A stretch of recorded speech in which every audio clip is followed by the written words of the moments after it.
batalla, dice Claudio X González, ya dictó línea desde Twitter, a ver quién le hace caso en esta alianza putrefacta. Escribió hace unas horas, dice, la siguiente gran batalla en el plano legislativo es la defensa del INE.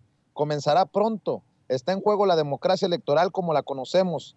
Es menester para la deriva autoritaria del régimen. Sin ciudadanía no hay INE y sin INE no hay democracia. Ahí nomás te la dejo de tarea, querida Renata. Ay, Dios mío, este señor, de verdad es que no le tienen miedo al ridículo de sin ciudadanía no hay INE. Este concepto neoliberal de la ciudadanía, ¿no? De alejarse totalmente, incluso en la narrativa, de lo que significa el pueblo, sino no, ciudadanía, esta palabra de élite, pareciera ser como que no pareciera ser, la dicen con un sesgo ideológico de lo que significa quiénes son ciudadanos y quiénes no. No olvidemos lo que hicieron Claudio X González y compañía recuerden muy bien cuando fue lo de la revocación de mandato, que decían que la revocación de mandato era un instrumento ciudadano. Es que es muy interesante analizar el discurso de la gente de la oposición. Decían, este es un instrumento ciudadano para revocar a un presidente que no lo quieren. Ah, canijo, entonces nosotros los que firmamos para la revocación de mandato no somos ciudadanos, ¿o cómo? Es que eso es lo que están diciendo desde hace muchísimo tiempo. Los ciudadanos son esa parte de la sociedad intelectual, iluminados, no la gente normal que creemos en la popularización de la democracia, no, que no esa gente, ellos creen que la ciudadanía es esa gente que tiene 80 títulos en el extranjero y que la gente de a pie no puede tener una opinión igualmente válida, igualmente importante, maravillosa, profunda, un análisis político de primer nivel como lo tiene el pueblo mexicano. Yo coincido plenamente con el presidente en que México debe ser uno de los pueblos más politizados y que contrasta esa idea de pueblo que el presidente defiende y que todos debemos defender porque la política tiene que ser de todos y todos tenemos derecho a opinar de lo que nos parece un funcionario público, de lo que nos parece la política, versus lo que hace la oposición del concepto de ciudadanía, donde solo caben algunos. Y les recuerdo, repito, esta parte de este ejemplo que yo hago sobre la revocación de mandato, que en el discurso público de ese entonces, nunca lo voy a olvidar, no explícitamente decían, es que esto es una herramienta para la ciudadanía. Y yo, porque yo debatía mucho en ese entonces de este tema, yo les decía, entonces me estás diciendo que yo no soy ciudadana porque yo fui a firmar para la revocación, para que se activara el mecanismo de revocación. Entonces, ¿por qué crees que tú tienes el derecho de definir quién es la ciudadanía y quién no? Si yo soy ciudadana mexicana y yo fui a firmar, ¿no? Yo personalmente, igual que muchos otros compañeros y compañeras. Entonces, no tienes el monopolio de la decisión de qué significa ciudadanía.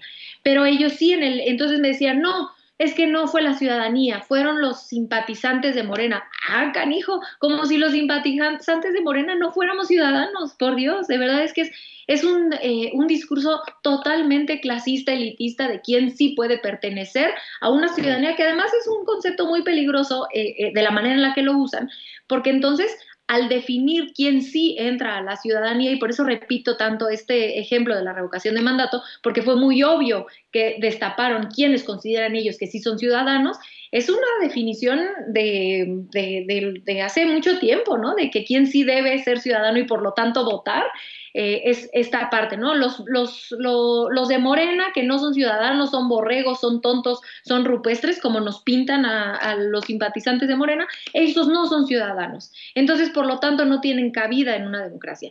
Eso es lo que en el fondo están diciendo. Lo digo de verdad con mesura y no por nada, pero en el fondo es lo que nos están queriendo decir con ese concepto de sin ciudadanía no hay INE y sin INE no hay democracia. Pero ¿cómo no va a haber democracia sin INE? ¿Por qué? O sea, entonces en otros países que no hay un instituto electoral como el INE no hay democracia, ¿o cómo? O sea, es que es muy curioso verlos cómo se atreven a salir a decir consignas que no se sostienen y ni siquiera tienen la necesidad, dado que controlan los medios públicos y pueden salir los medios de comunicación, perdón, pueden salir a decir prácticamente lo que sea sin ninguna consecuencia. ¿Cómo es que no va a haber democracia sin INE, por Dios? Y con esto no estoy diciendo que quiera yo acabar con el INE ni nada. Yo considero que la reforma electoral está muy bien hecha y la apoyo, pero la reforma electoral tampoco pide que se cancele el INE, no, en ningún párrafo, en ninguna línea de la reforma electoral dice que se cancele, simplemente que se transforme a un instituto que esté a la altura de las circunstancias y del momento histórico democrático que está viviendo este país, porque claramente al INE no le alcanza con lo que tiene para estar a la altura de los retos democráticos a los que nos enfrentamos. El INE ha sido el principal opositor a cualquier consulta popular.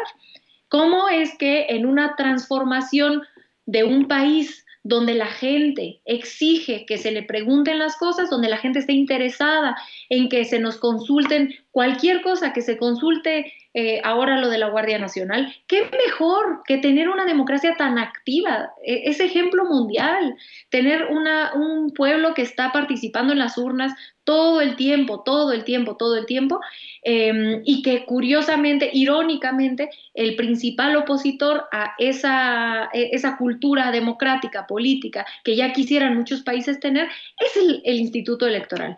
Es de verdad, para mí me explota la cabeza como que un instituto electoral pueda ser tan cínico en su animadversión en contra de que el pueblo esté en primera fila para tomar decisiones políticas.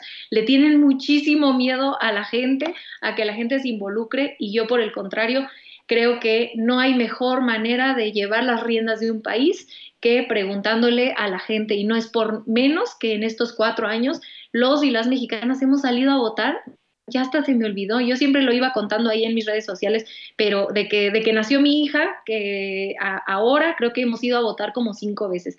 Qué belleza que nuestras hijas puedan ir a votar cada 6 meses, cada tanto, porque eso es a lo que aspiran las democracias más avanzadas del mundo. Lo que pasa es que esta gente que cree que alaban a Estados Unidos y todo, se les olvida que en Estados Unidos se consulta todo, lo alaban, pero se callan en estas cuestiones de democracia participativa, donde en Estados Unidos hay revocación de mandato, en Estados Unidos se vota si se pasa la marihuana o no, por ejemplo, se votan un montón de derechos, un montón de cosas, y qué bueno, porque eso nos da ¿a quién vamos a confiar más? ¿En la opinión de unos cuantos que que están en el poder, o en lo que la mayoría quiera de la gente? Pues es que eso es la democracia. Entonces yo creo que ellos solo se exhiben. Ese tuit es muy emblemático de la manera en la que la oposición piensa en cuanto a la democracia, y qué bueno que lo digan así tan abiertamente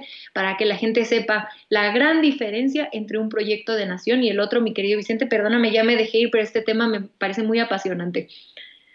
No, hombre, al contrario, es fascinante también para nosotros entenderte desde de lo que tú eres experta precisamente, mi querida Renata. Si me permites, 2 temas para cerrar.